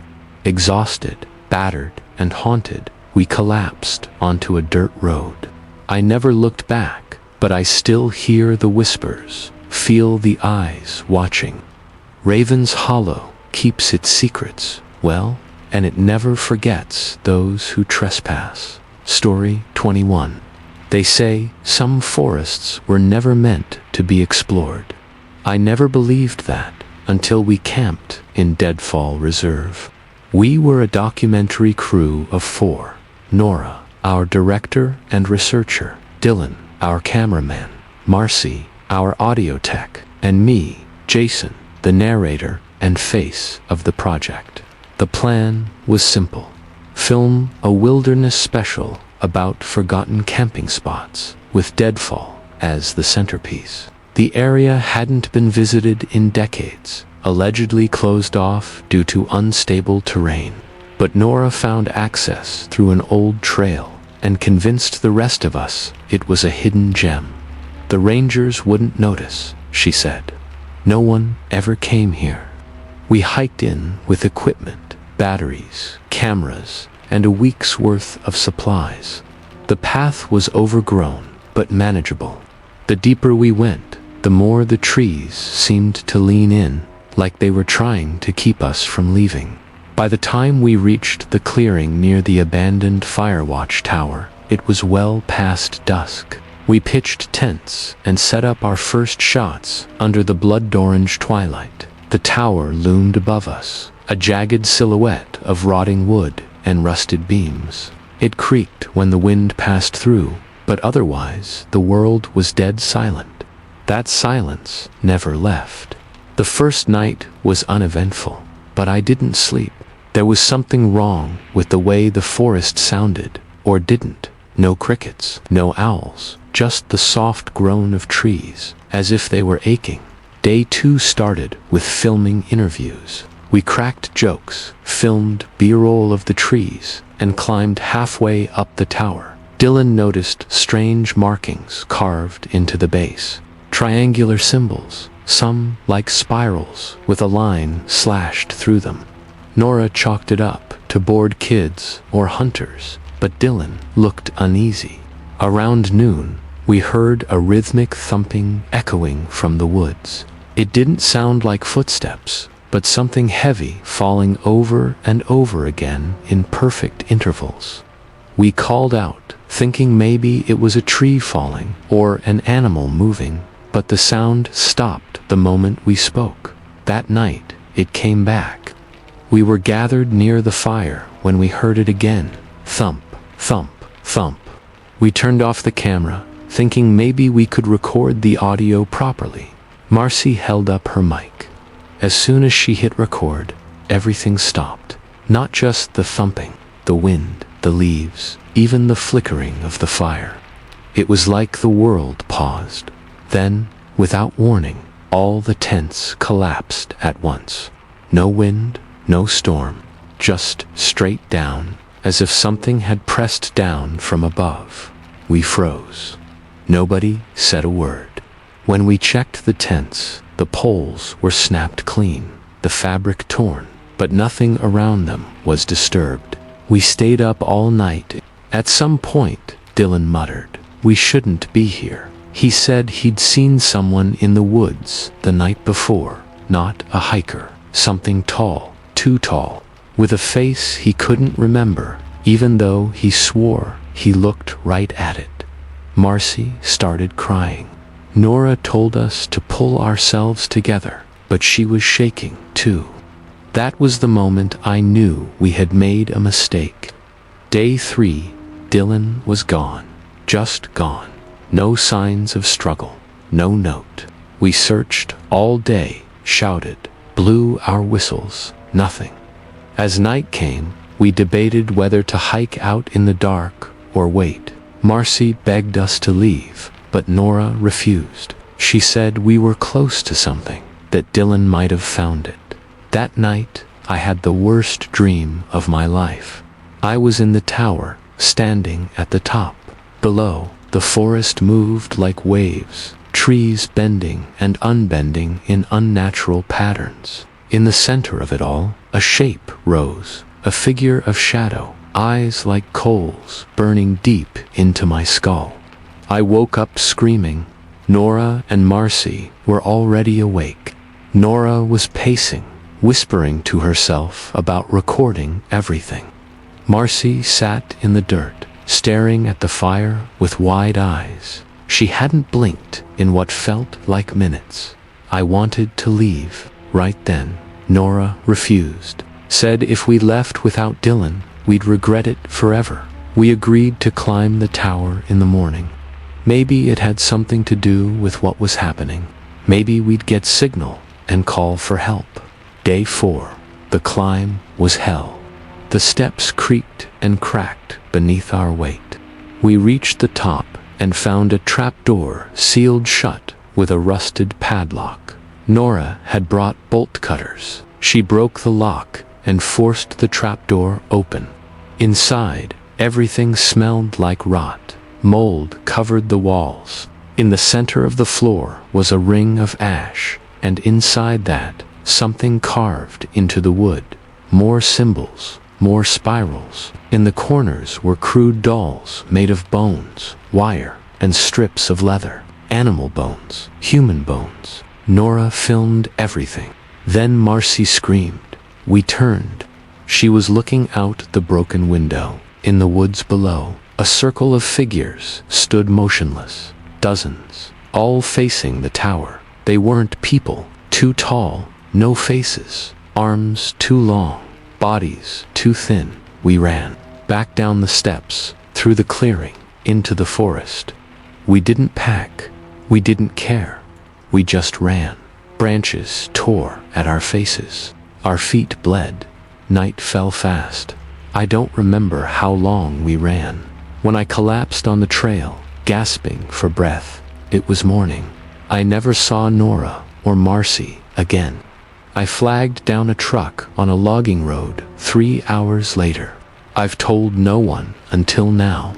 The footage from the cameras was corrupted, the sound tapes blank, but I still hear the thumping in my dreams.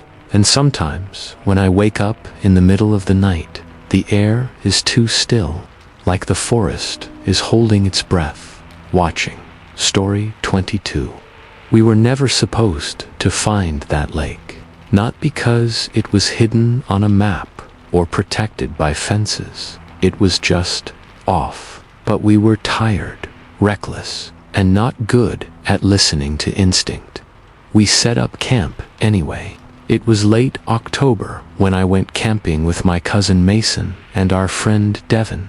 We were following an old trail that twisted through the Pinnacle Forest, a place known mostly by survivalist blogs and amateur hikers. We had gone in deeper than we planned. Our GPS had glitched hours ago, and the sun was slipping behind the trees when we spotted the lake. It was too perfect, glassy water with no ripples, completely still, like it was holding its breath, surrounded by pine trees that leaned just a bit too much inward, like they were bowing toward it, and there wasn't a single animal in sight. No birds, no bugs, no sound. Mason said it was pristine, said we got lucky. Devin agreed, but he wouldn't stop staring at the water. I felt something wrong with the place, like a vibration in my chest, but I didn't speak up. I should have. That night, the moon came out full, lighting up the lake like polished silver. The three of us sat around a small fire, eating instant noodles, telling stories like we always did. But something was off with Devin. He barely spoke, kept glancing at the lake every few seconds, eyes wide. "I think I saw someone," he finally said. We turned to him. "Where?" Mason asked. "No shape, just the glass surface and the cold night." We laughed it off, said he was tired, but after we turned in, I heard him unzip his tent and step out. I should have gone after him. By morning, he was gone. We called his name. No signs he even left camp. His shoes were still outside his tent, placed side by side, facing the water. We tried our phones. No signal. Tried the GPS. Still scrambled.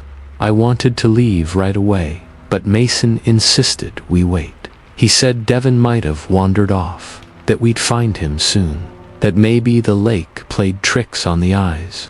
We waited another night, just the two of us. That second night, I didn't sleep. I stared out at the lake. It was still, too still, like it wasn't water at all. Then I saw it, a shape standing in the shallows, tall, gaunt, motionless, no face, no clothes, just skin, pale, wrinkled like tree bark. It didn't move, just stood there, half submerged. I blinked, it was gone. I woke Mason and told him. He said I was hallucinating, panicking, that Devin was probably fine, that we'd leave in the morning. At dawn, Mason was gone too.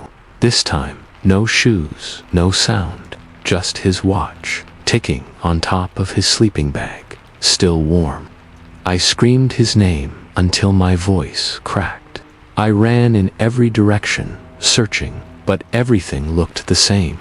The lake, the trees, no trail, no exit, just spinning in circles. I stayed one more night, not by choice. I couldn't find my way out. The fire wouldn't light. The lighter sparked, but nothing caught. Even the wood felt wet, like it had been soaking from the inside.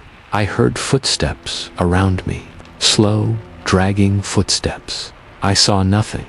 Then, just before dawn, I heard my name, spoken softly, like someone was whispering it across the water, familiar, gentle. It was Devin's voice, then Mason's. I stepped toward the edge of the lake. There they were, standing on the water, not in it, on it, smiling, barefoot, eyes too wide, mouths just a bit too open, like masks stretched across bones. They raised their arms in perfect unison, slowly, like they were welcoming me, and the lake, rippled. For the first time, something moved beneath the surface, something huge. I ran. I didn't stop. I didn't know if I was going the right way or not. I just kept running until I collapsed. I woke up to birdsong, real birds, sunlight through new trees, a road in the distance. Rescue teams said I'd been missing for 4 days. My story made headlines. Search parties combed the area. They never found Devin or Mason. I don't go near water anymore. Sometimes, when it's really quiet, I hear them whispering my name, calling me back, and sometimes, I want to go. Story 23. We didn't mean to find the cemetery. It wasn't marked on any map. It wasn't mentioned on the hiking forums. But it was there, deep in the northern stretch of the Bedtime National Forest. Weather-worn, sunken into the ground, and nearly swallowed by moss and vines. A place forgotten by time, but not by everything. I was with my girlfriend Ava and her older brother Clay. Clay was a loner, the survivalist type, who found therapy in long hikes and nights under open sky. We were supposed to be out for 3 days, in and out. One trail in, loop around, trail back. No drama, no strangers, no distractions. The first day was smooth. Weather was clear. Sun was warm. The woods smelled like pine and wet leaves. We set up camp on the bank of a river, cooked beans over a small fire, and passed around a flask while the stars slowly emerged above the canopy. That night, I had a strange dream. A woman stood just beyond the tree line, pale skin, black dress, long gray hair that whipped around like smoke in a wind I couldn't feel. She was humming something, but the tune made no sense, like it was in reverse. I woke up with a gasp, sweating through my sleeping bag. The next morning, I didn't tell anyone about the dream. I just shook it off. We packed up and pushed deeper into the woods. By midday, we were off trail. Clay said the map didn't match the terrain. Ava argued with him, but he insisted we were close to the bend that would reconnect with the loop. Then we found the stones. They looked like river rocks at first, flat, round, scattered in a rough circle. But when I knelt down to inspect one, I saw the engraving, faint, eroded lettering. Here lies Daniel Thorne, 1873 to 1894. The stone was crooked, sunken into the dirt. There were more, dozens of them, maybe more than 100, some nothing more than slates of stone with illegible scratches. Others had names, barely readable. All were old, very old. What the hell is this? Ava asked. Clay circled slowly. Never heard of this before. No posts, no park signs, nothing. We shouldn't have stayed, but we were fascinated. Ava took pictures. Clay wandered deeper among the graves, reading the names aloud. I stayed back, my stomach twisted. The sun dipped quicker than it should have.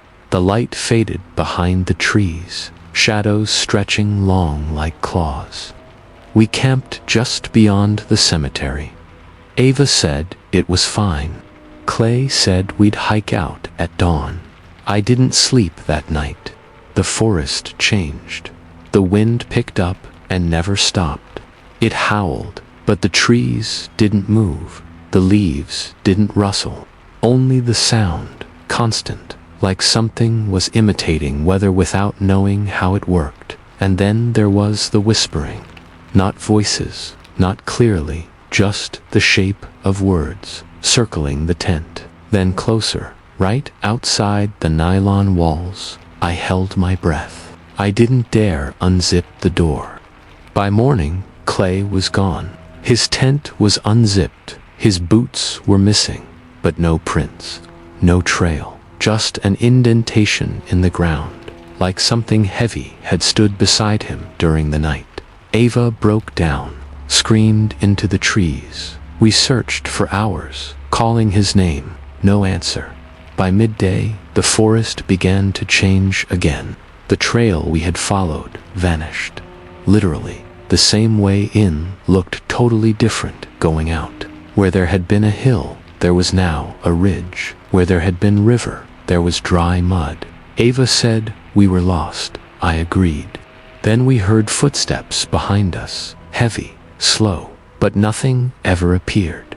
That night, we didn't speak. We lay beside the fire, too afraid to close our eyes. Around 3 a.m., Ava shook me awake.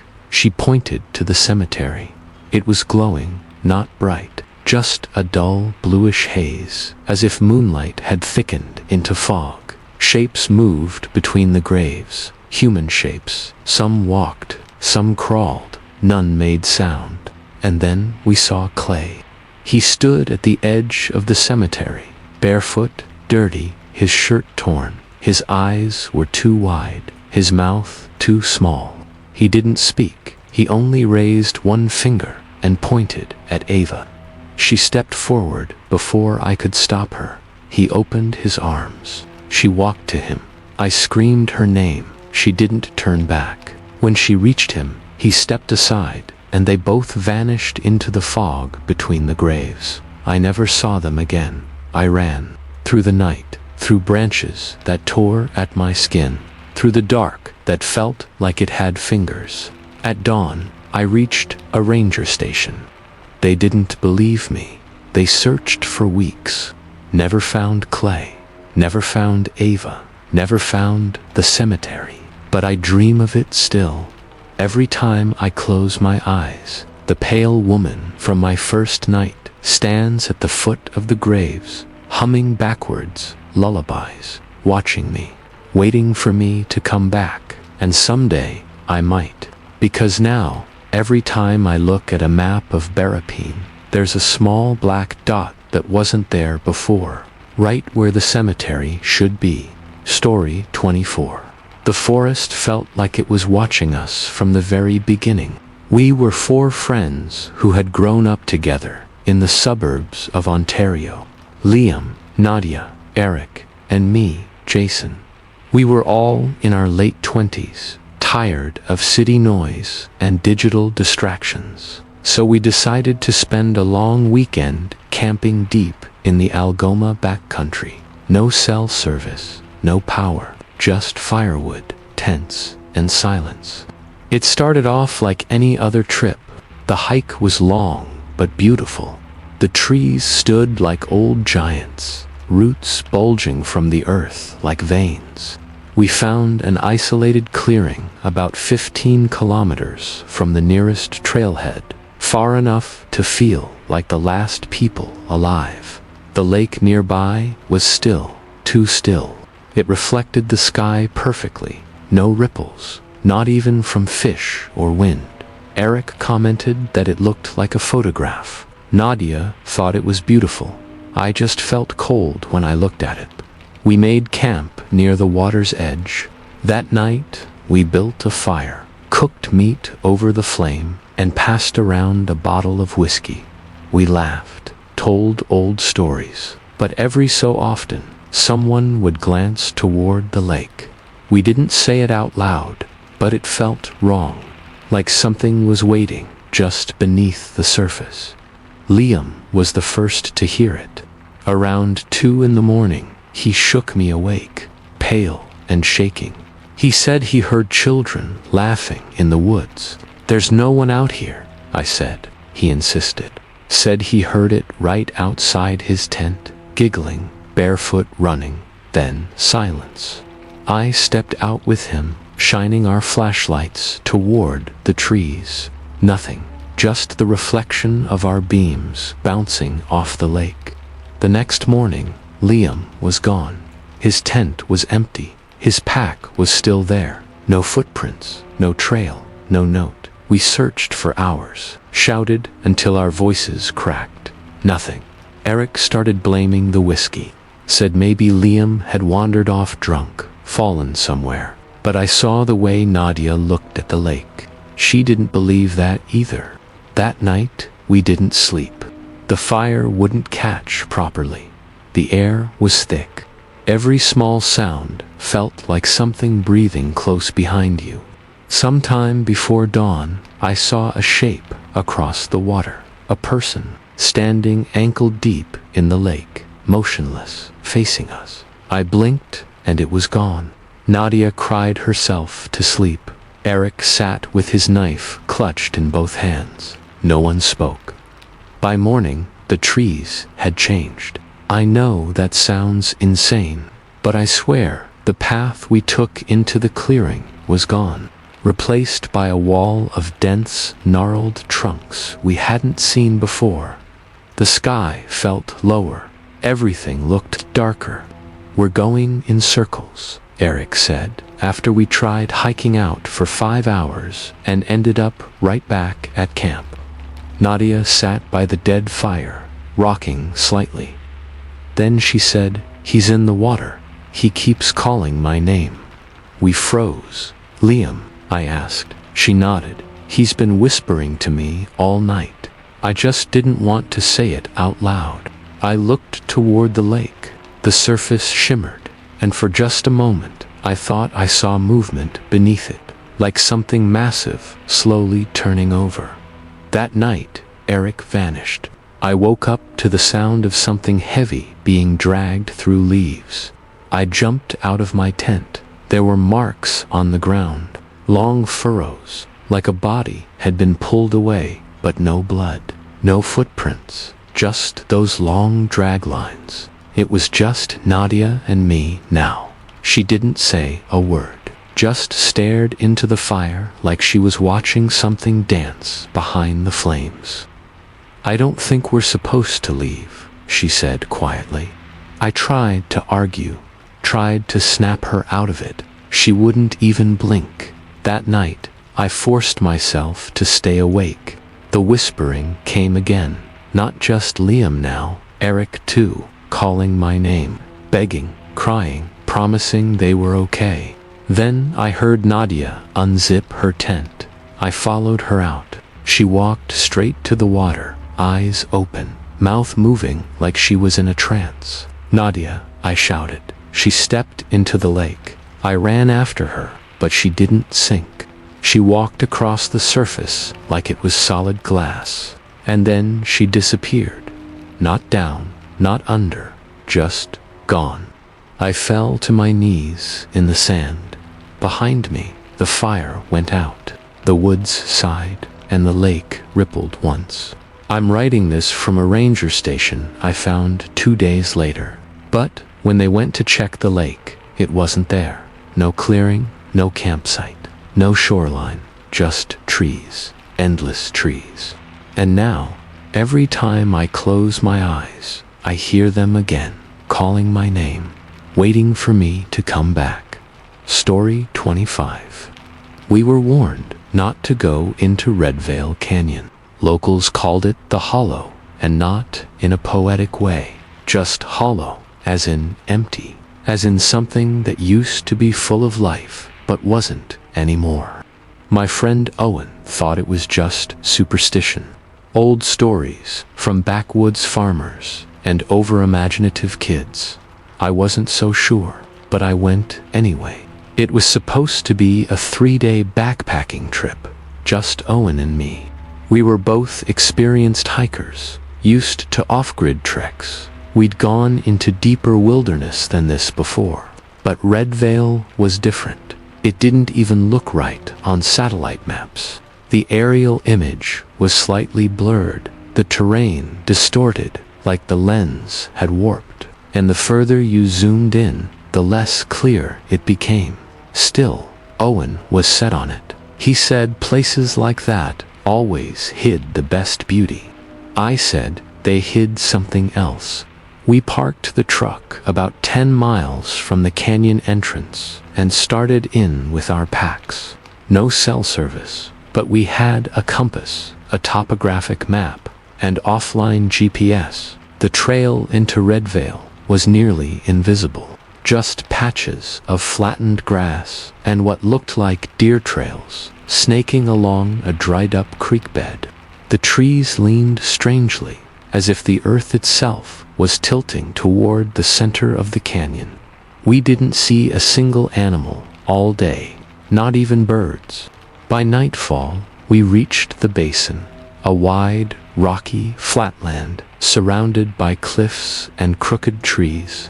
The stars came out, but the sky felt too big, like it was pressing down instead of up. We built a fire, ate from cans, talked about nothing, but Owen kept glancing behind me. "What?" I finally asked. He shook his head. I keep thinking I see someone standing in the trees. I turned. There was nothing, just dense black. Probably shadows, I said. Yeah, he muttered, but he didn't sound sure. That night, something walked through our camp. I didn't see it.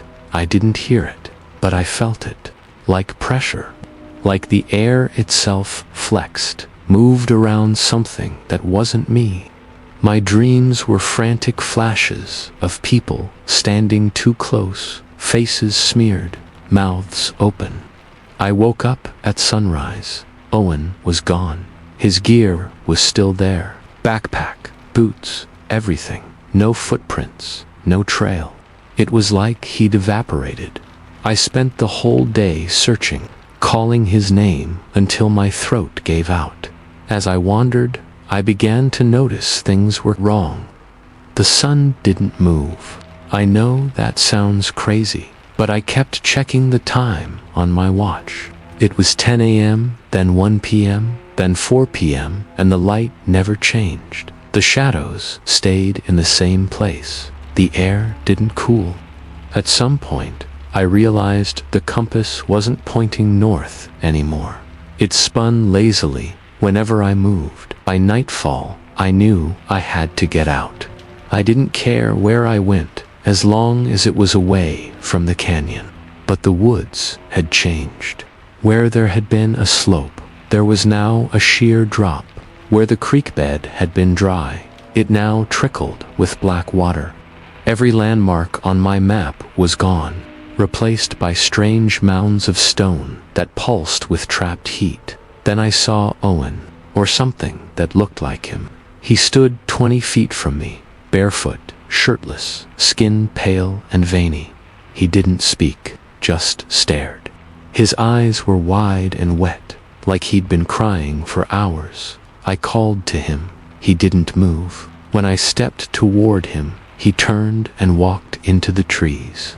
I followed. I don't know why. I should have run, but I followed.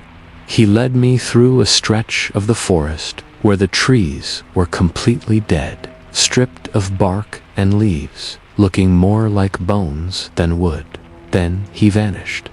I stopped, and that's when I heard the whispering, not from around me, inside me.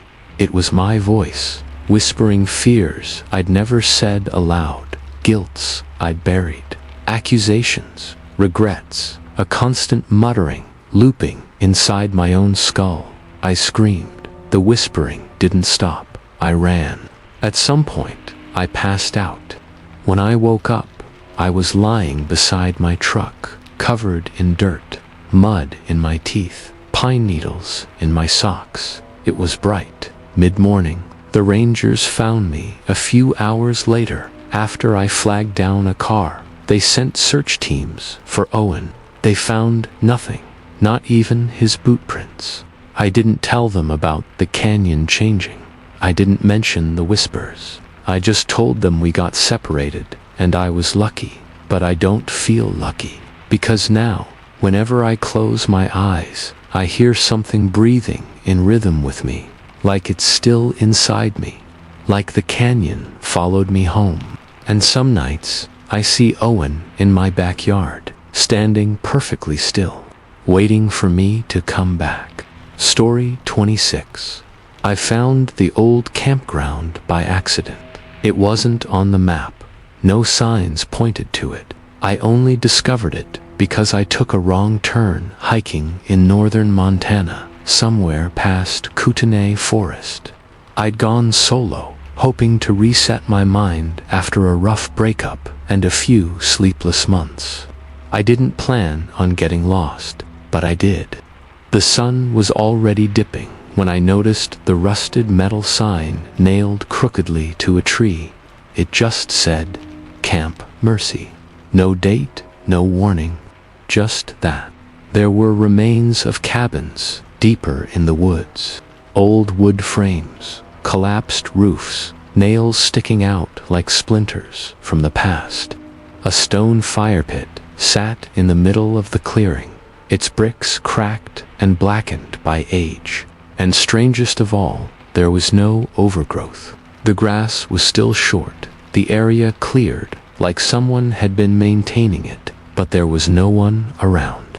I should have turned back. Instead, I set up camp right next to the fire pit.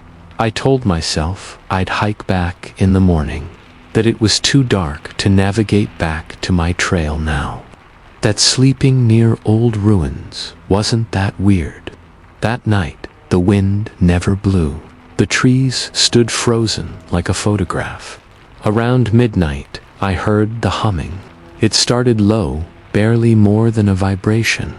Then I realized it wasn't humming. It was someone whispering under their breath, moving in slow circles around my tent. I sat up, heart pounding, grabbing my knife. But when I unzipped the flap, there was no one there, just the empty clearing. And the strange thing was, the whisper didn't stop. It was still there, right behind me. I turned fast, nothing. By dawn, the air smelled off, like copper and damp wood. I packed quickly, but when I tried retracing my steps, the trail was gone. I walked in a full circle before realizing I was back at Camp Mercy, again and again. The sun climbed high, and yet the sky stayed dim, cloudless, but strangely shadowed. That's when I noticed the cabins had changed. One of them wasn't broken anymore. It stood whole, clean, and upright. I swear to you, it had been a pile of rotted lumber the night before. Now it looked untouched. The door was open. Inside, there was a bed, a table, a fire crackling in the hearth. I didn't go in. I didn't even step close. That's when the voices started calling my name. From inside the other cabins. Male, female, young, old, all whispering in unison. Stay, stay, stay. I shouted back, demanded they stop.